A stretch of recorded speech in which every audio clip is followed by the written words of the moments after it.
Video pala. ako, video. Nasa likod pala. Saan nilagay yung relo ko?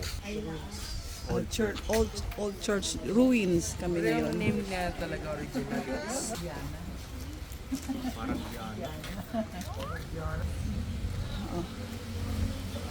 Tayo sa old church. Wow! Itong church na to, ito yung nalubog ng bulkan.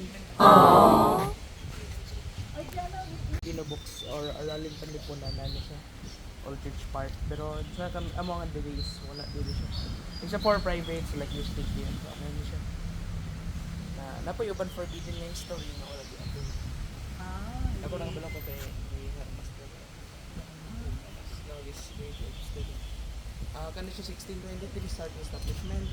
As you can see on the wall is only made of corals. Corals, limestone. Instead of cement, they use egg whites and lime. Bakit pinadala ng boat sa isla? Napakaganda. Sa likod may remains din na convent o hostel tower. Pero ganito na lang. Kailangan nakatalikod talaga. Sarap na hangin.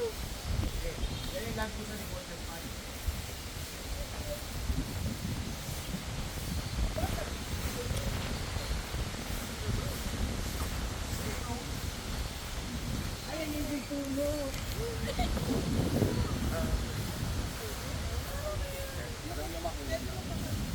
Sige po.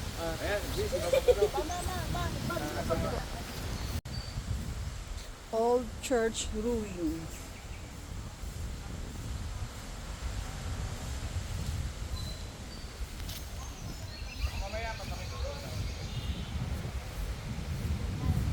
Yung hamerong maganda. Yung hamerong maganda.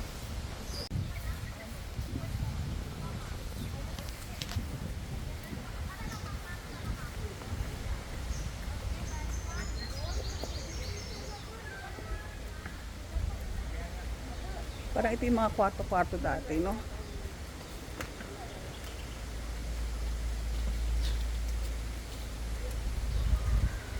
Wala yung mga, parang room lang siya dati. Parang room lang, no? Ano kumbento to? Kumbento. Imagine, ang simbahang ito na sa Camiguin ay nawasak noong 1871 dahil sa pagsabog ng bulkan. At ang pagsabog ng bulkan ay nagdulot ng malaking pinsala sa bayan ng Catarman. At ang simbahan ay isa sa mga nawasak. Ang simbahan ay itinuturing na isang national cultural treasure ng Pilipinas. Imagine sa area na ito, according sa aming tourist guide, almost 1,000 or more yata ang namatay dito lang sa area nito. At kapag naglalakad ka rito, medyo parang kikilabutan ka. Kasi imagine mo yung itsura niya before at saka ngayon, di ba? Ma-imagine mo siya, ang ganda-ganda niya noon. Tapos ganito na ang itsura niya ngayon. Tapos ilang tao ang namatay dito sa lugar na to. Alam mo ba gaya? Di ba? Nakakakilabot. Kinikilabutan ako. Ba't adan? Ba't adan? Ayun, sige po ibo.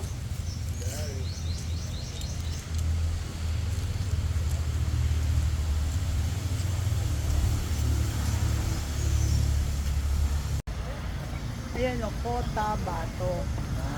Yung dati niyang pangalan.